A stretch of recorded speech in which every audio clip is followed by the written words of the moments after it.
श्री शिवाय नमस्तुभ्यम। हर हर महादेव। स्वागत है आपका हमारे चैनल वास्तविक जानकारी पर। दोस्तों, आप सभी को पता है इस वर्ष महाशिवरात्रि का पावन पर्व 8 मार्च 2024 को है, पर शायद बहुत कम लोगों को पता होगा उस बड़ी महाशिवरात्रि के पहले एक और विशेष तिथि आने वाली है जो कि सोमवार की अष्टमी की है। और आप सभी को पता है यह तिथि विशेष होती है क्योंकि सोमवार अष्टमी का दिन वह दिन होता है जिसे हम शिव मिलन के दिन के रूप में मनाते हैं। और गुरुजी पंडित प्रदीप मिश्रा जी ने इन्हीं से संबंधित कुछ विशेष उपायों की जानकारी दी है। सबसे पहले हम आपको बता दें, यह वर्ष की पहली सोमवार अष्टमी है जो कि 4 मार्च 2024 को है और तिथि है फाल्गुन माह के कृष्ण पक्ष की अष्टमी। अब जैसा कि आप सभी को पता है, गुरुजी पंडित प्रदीप मिश्रा जी ने कुछ ऐसे विशेष और अचूक और असरदार उपाय बताए हैं जो कि सिर्फ और सिर्फ सोमवार की अष्टमी के ही विशेष अवसर पर किए जाते हैं। गुरुजी ने लगभग सोमवार अष्टमी 15 से 20 उपायों को बताया है। अलग अलग समस्याओं के लिए अलग अलग उपाय हैं, तो उन सभी 15 से 20 उपाय एक वीडियो में बता पाना मुश्किल होता है क्योंकि वीडियो भी लंबा हो जाता है।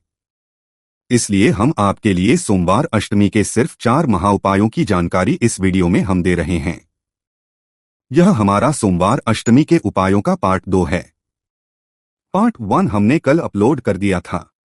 अगर आपने वह वीडियो नहीं देखा है तो वह वीडियो भी जाकर आप देख सकते हैं, उसमें भी 3 अचूक उपायों की जानकारी है।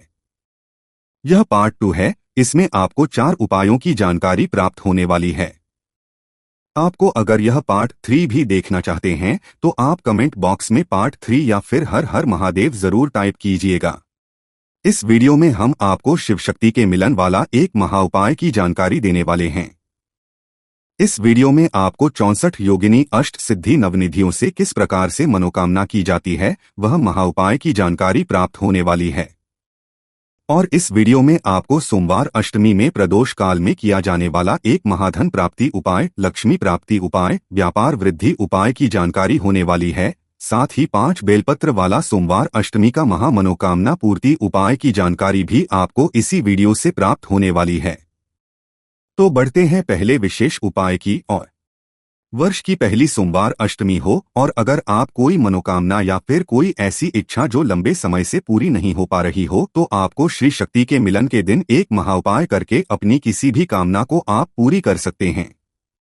जीवन में बहुत दुख, तकलीफ और कष्ट चल रहे हो तो आपको यह विशेष उपाय करना है। और यह उपाय करने का समय जो है वह प्रदोष काल का है। और आपको पता होना चाहिए प्रदोष काल का समय सूर्य अस्त के 45 मिनट पहले से लेकर 45 मिनट बाद तक का होता है। गुरुजी पंडित प्रदीप मिश्रा जी ने यही जानकारी दी है और इसी समय आपको यह शिव शक्ति के मिलन वाला महाउपाय करना है। आपको एक दीपक प्रज्वलित करना है, पर इस दीपक में आपको जो बाती बनाना है वह 2 बनाना है। एक बाती हम शिव और एक बाती शक्ति के निमित्त बना रहे हैं। दोनों बातियों को आपको मिलाकर एक बाती कर लेना है, मतलब 2 बाती वाला आपको प्रज्वलित करना है। 2 बातियों को मिलाते हुए एक बाती बना लें और एक ही आपको लोह प्रज्वलित करना है। 2 अलग अलग लोह प्रज्वलित करने की आवश्यकता नहीं है। इस दीपक पर आप घी का उपयोग करेंगे तो काफी अच्छी बात है, अन्यथा आप सरसों के तेल का भी उपयोग कर सकते हैं या फिर तिल के तेल का भी उपयोग कर सकते हैं। आपको 2 बाती वाला दीपक भोलेनाथ के मंदिर में जाकर प्रदोष काल के समय प्रज्वलित करना है। श्री शिवाय नमोस्तुभ्यम या फिर नमः शिवाय या फिर ओम नमः शिवाय बोलते हुए अपनी कामना भोलेनाथ से बोल देना है। जो दुख, दर्द, तकलीफ जीवन में वह बोल देना है। अगली सोमवार अष्टमी से आने से पहले आपके जीवन से सभी दुख, तकलीफ, कष्ट दूर हो जाते हैं।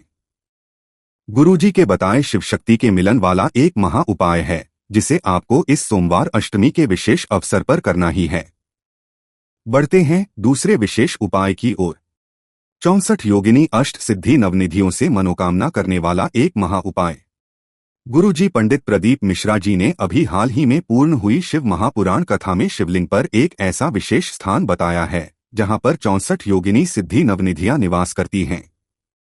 गुरुजी ने कहा, माता अशोक सुंदरी के स्थान से शिवलिंग के बीच में एक खाली स्थान होता है और यह वही स्थान होता है जिन्हें भोलेनाथ ने 64 योगिनियां अष्ट सिद्धि नवनिधियों को वह स्थान प्रदान किया है, और अगर आप उस स्थान पर अपने हाथ का स्पर्श करते हुए श्री शिवाय नमस्ते या फिर नमः शिवाय या फिर ओम नमः शिवाय जो भी मंत्र आपको याद है उस मंत्र का उच्चारण करते हुए अपनी कामना भोलेनाथ से कर देते हैं तो वह कामना माह के अंदर पूरी हो जाती है। और सोमवार अष्टमी के दिन अगर आप यह कामना करेंगे, कामना पूर्ति उपाय करेंगे तो आपको निश्चित लाभ देखने को मिलेगा। अगले सोमवार अष्टमी के पहले आपकी किसी भी प्रकार की कामना निश्चित पूर्ण हो जाएगी। गुरु जी का बताया गया उपाय आप सोमवार की अष्टमी में कभी भी किसी भी समय कर सकते हैं। आप चाहो तो सुबह कर सकते हैं, आप चाहो तो शाम को कर सकते हैं, दिन में कर सकते हैं, कभी भी किसी भी समय कर सकते हैं। बढ़ते हैं सोमवार अष्टमी के दिन किए जाने वाले अगले विशेष उपाय की ओर। गुरुजी पंडित प्रदीप मिश्रा जी ने सोमवार अष्टमी के दिन दोष काल का एक महाउपाय की जानकारी दी है।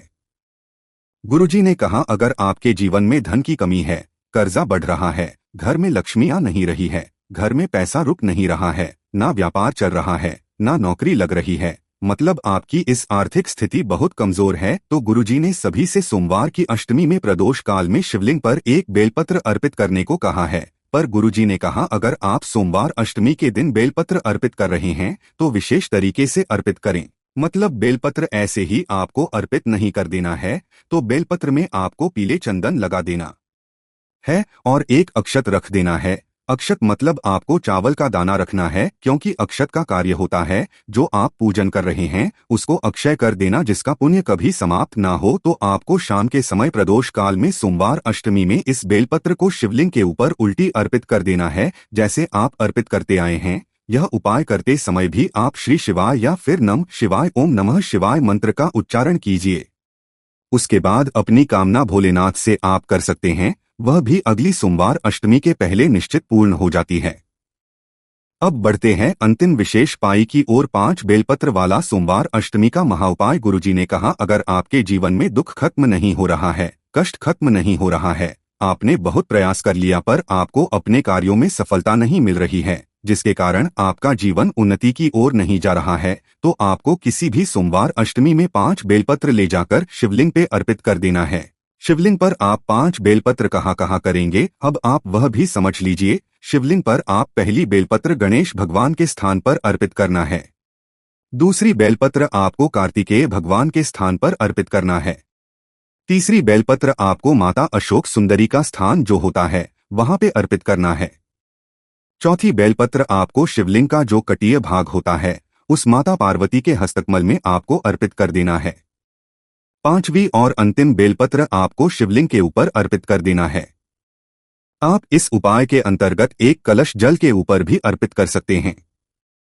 या फिर एक और उपाय था जिसमें गुरु जी ने कहा था कि सभी बेलपत्र अर्पित करते समय आपको सभी बेलपत्र के ऊपर जल भी अर्पित करना है, तो आप चाहो तो प्रत्येक बेलपत्र को अर्पित करते रहने के बाद उस बेलपत्र के ऊपर एक कलश का थोड़ा सा जल अर्पित करें, इसके बाद दूसरी जगह अर्पित करें। इस प्रकार से मतलब सभी बेलपत्रों में आपको जल भी अर्पित करना है। यह 2 गुरु जी ने उपाय बताए हैं जो आप सोमवार अष्टमी में कर सकते हैं। 5 बेलपत्र आप एक साथ अर्पित कर दें, इसके बाद एक कलश जल शिवलिंग भी अर्पित कर दें। हर बेलपत्र को अर्पित करने के बाद थोड़ा सा जल उस बेलपत्र के ऊपर अर्पित करते चले आएं। पूरा उपाय करते समय आपको श्री शिवाय या फिर नमः शिवाय या फिर ओम नमः शिवाय जो मंत्र आपसे बन सके उस मंत्र का उच्चारण करना है। यह काफी सरल और आसान उपाय है जिससे आपको इस सोमवार अष्टमी के दिन सुबह के समय करना है। मतलब आप यह उपाय दोपहर के पहले कर लेंगे तो काफी अच्छी बात है। किसी भी प्रकार की दुख, तकलीफ और कष्ट का आपसे दूर होना तय है। गुरुजी ने कहा इस प्रकार से 5 बेलपत्र अर्पित करके अगर आपको कर लेते हैं तो वह कामना 3 माह के अंदर पूरी हो जाती है। पूज्य गुरुजी के ये सभी उपाय बहुत ही ज्यादा खास और विशेष है, जरूर कीजिएगा। वीडियो अगर पसंद आए तो लाइक जरूर करना, साथ ही साथ चैनल को सब्सक्राइब जरूर कीजिएगा। अब आप अपने हिसाब से इन उपाय को कर सकते हैं। कोई भी दिक्कत, समस्या, परेशानी आती है तो सामने से कमेंट करके पूछ सकते हैं। श्री शिवाय नमस्तुभ्यम। हर हर महादेव।